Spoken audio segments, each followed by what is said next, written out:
Mendukung percepatan vaksinasi, PT Angkasa Pura I menyiapkan sentra vaksinasi COVID-19 di seluruh bandara yang di bawah pengelolaannya.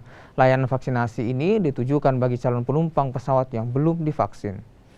Calon penumpang pesawat yang akan bepergian melalui Bandara Samratulangi Manado, Sulawesi Utara, kini dapat menikmati layanan fasilitas vaksinasi COVID-19. Layanan vaksinasi bagi calon penumpang menjadi upaya pihak bandara mendukung program percepatan 1 juta vaksin setiap hari. Layanan vaksinasi ini untuk memudahkan calon penumpang mengingat pemerintah telah mengeluarkan aturan wajib vaksin bagi pelaku perjalanan udara usia 12 tahun ke atas.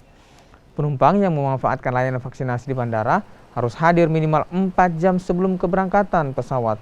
Penyediaan sentra vaksinasi juga diberlakukan di 15 bandara yang dikelola PT Angkasa Pura I. Sementara vaksinator merupakan petugas medis dari Kantor Kesehatan Pelabuhan dan Dinas Kesehatan setempat.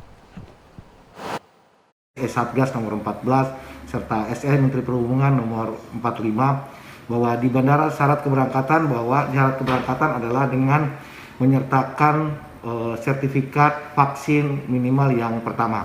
Untuk menyukseskan kegiatan ini, kami di bandara bekerjasama dengan stakeholder yang ada di sini menyiapkan tempat atau fasilitas vaksin di bandara, tepatnya di lantai 2.